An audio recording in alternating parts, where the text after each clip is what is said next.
Everyone, happy Good Friday to everyone. তো সকাল সকাল চলে আসছি, যেহেতু আমাদের আজকে একটা প্রেয়ার আছে। আমরা 12টার মধ্যে বাসা থেকে বের হয়ে যাব। আর আমরা ফাস্টিং, আমরা প্রেয়ারের পরে ফাস্টিংটা ভাঙবো আর কি। তো সকাল সকাল চলে আসছি রান্না বান্না করতে। আমি আজকে নিরামিষ রান্না করবো। দেখেন, অনেক রকম সবজি নিয়ে সকাল সকাল রেডি। এই নিরামিষ তরকারিটা আমার মা এত সুন্দর করে রান্না করে, যে কাঁচা কলা হলুদ দিয়ে ভিজায় রাখে। তরকারিটা আমার মা অনেক সুন্দর করে রান্না করে, মানে অনেক সময় নিয়ে প্রত্যেকটা সবজি আলাদা আলাদা করে ভেজে তারপর রান্না করে। আমারটা অত সুন্দর হয় না, তাই বলে আবার একেবারে খারাপও হয় না। দেখাবো আপনাদের সাথে কীভাবে রান্না করি, শেয়ার করবো। তো নিরামিষ রান্না করতে চলে আসছি। আগে আমি হালকা একটু বলুন, একটু লবণ দিই।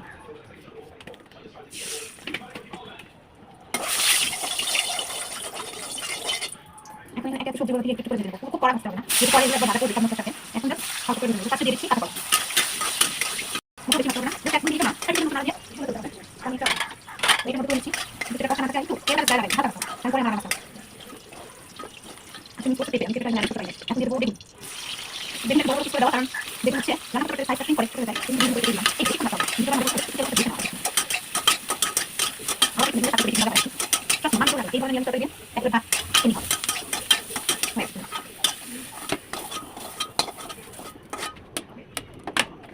এই সবজিগুলো যখন ভাজবে তেল কিন্তু মোটেও বেশি দিবে না, তেল অল্প, আমি যদি বেশি বেশি অল্প দিই না, ঠিক আছে, কোন সামান্য তেল দিয়েছি। আচ্ছা, এবার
পর সবজিগুলোর আউটলুক দেখেন কি সুন্দর।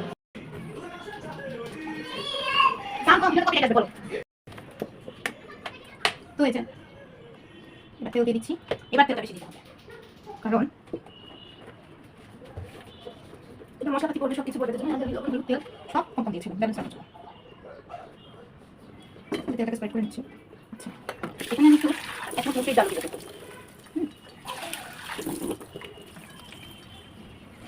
ওকে, সব রেডি। এখন জাস্ট এক্সিকিউট করতে হবে। এটা কিন্তু ঝাল ঝাল খান না, তাহলে কমাই দিবেন। আমাদের জীবনে ঝালের গুরুত্ব অত বেশি। তো ফার্স্টে শুকনো মরিচ, আচ্ছাটা বেশি, একটা মতো শুকনো মরিচ।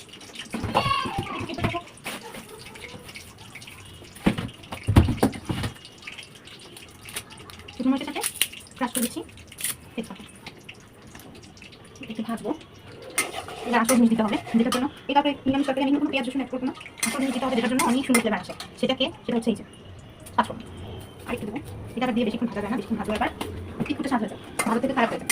মোটামুটি সুন্দর একটা ফ্লেভার আসলে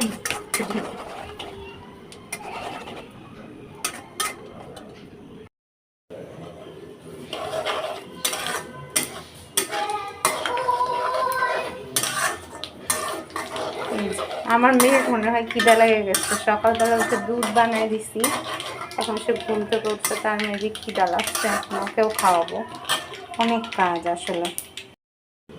কি বাবা, এই যে আমার রান্না করতেছি নিরামিষ। মা, আজকে তুমি নিরামিষ খাবা, এটা আমার মতো হয়েছে। সবজি বেশি খেতে চাও না, যাই হোক, একটা সুন্দর গন্ধ বের হচ্ছে। এখন দিয়ে দিলাম সব সবজি, যে এতগুলো সবজি।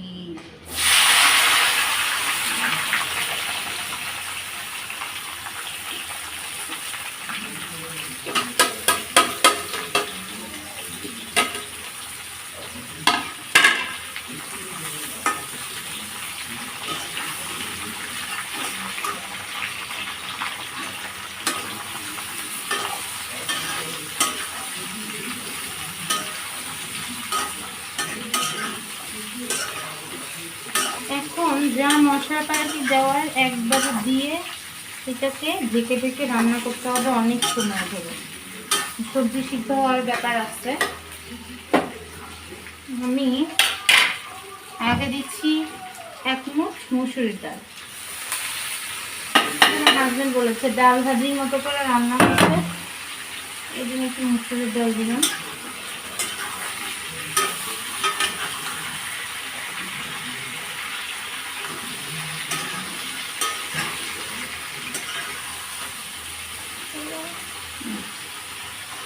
অনেক গরম,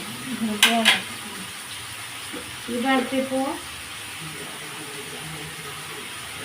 হলুদের গুঁড়া,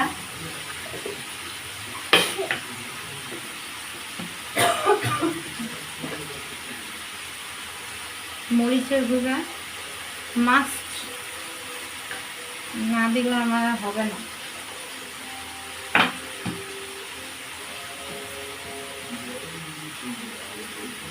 কাঁচামরিচ, and very important thing, লবণ।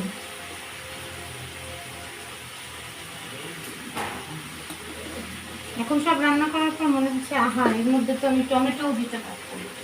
টমেটোর কথা আমার মাথায় নাই। যাই হোক, আজকে টমেটো ছাড়াই হোক।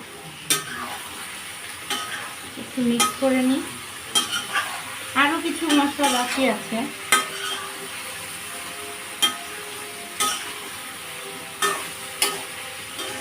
যেহেতু পেঁয়াজ রসুন পড়ে না, এখানে একটা অন্য মশলা খুবই ইম্পর্টেন্ট রোল প্লে করে, সে হচ্ছে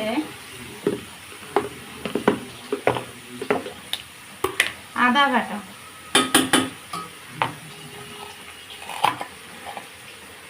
আদা বাটা দিয়ে দিলাম।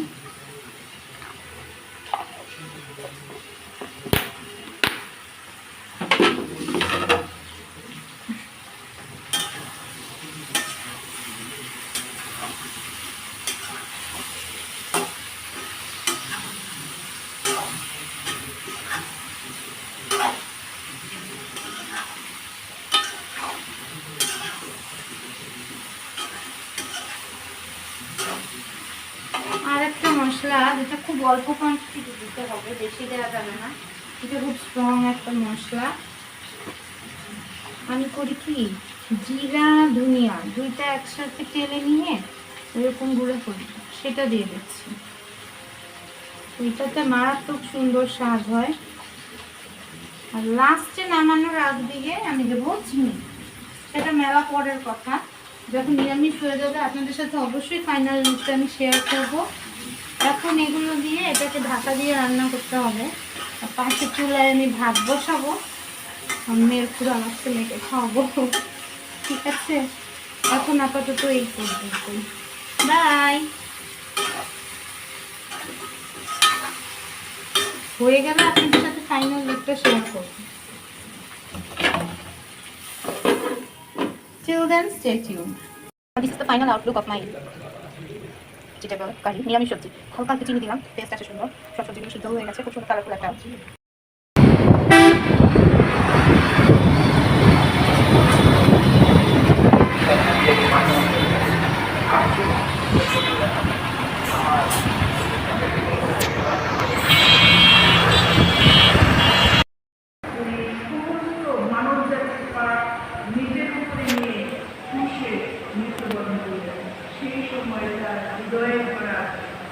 আমাদের প্রতি প্রেম, করুণা ও ক্ষমা, এই দুটোই তিনি আমাদেরকে সুন্দরভাবে বুঝিয়ে দিয়েছেন যে আমরা আমাদের কি দায়িত্ব, আমরা কি করতে পারি, আমরা কি করবো।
অনেক লেট হয়ে গেছে।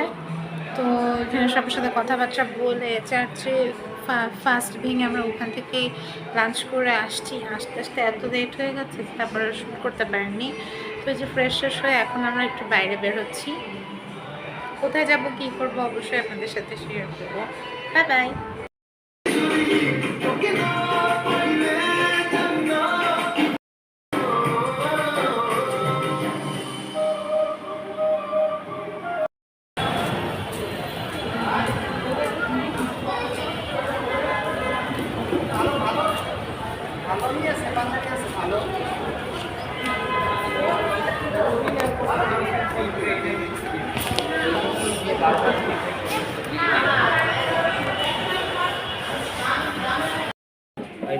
এই সামনে দিয়ে প্যাক করো।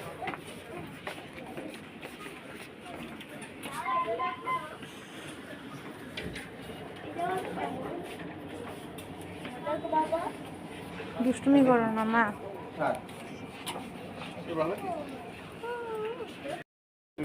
মিররে দেখো। তুমি দেখো ভালো লাগছে কিনা। হ্যাঁ, উল্টো করে মিররে দেখলে কি করে বুঝবা? ডিজাইনটা তো সামনে, পাগল মেয়ে, ডিজাইন সামনে।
ওটা এই যে এইটা।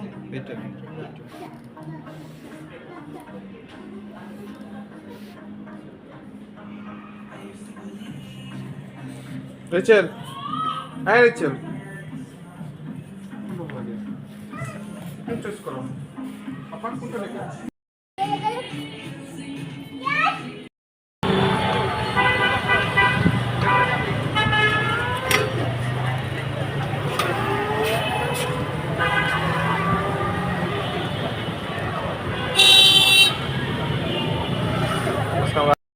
বাইরে থেকে এসে এখনো পর্যন্ত সারাদিন পর শাওয়ার নিতে পারিনি। আমার মেয়ে এতই ক্লান্ত, সে এতই ক্লান্তি হয়ে গেছে, কান্নাকাটি করতে করতে মাথা খারাপ করে দিছে। আমি মানে রান্নাঘরের কাজকর্ম শেষ করতে পারি নাই, যে তাকে নিয়ে এখন পার করে দোলাইতেছি। কোন বেলা আমার গোসল হবে জানি না। This is moms life.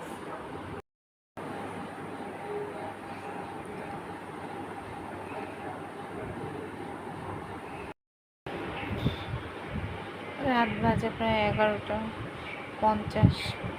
এখন আমি একে ঘুম পাড়াচ্ছি। পায়ে মেশিন অন, পায়ে দোলানো কন্টিনিউ। তারপর তার ঘুম পুরোপুরি আসে না, আর আমিও আমার কাজে যেতে পারি না। এই হয়েছে জীবন। 12:45, আমি এখন শাওয়ার নিয়ে আসলাম। কোনো নতুন ব্যাপার না, এরকম প্রায়ই হয়।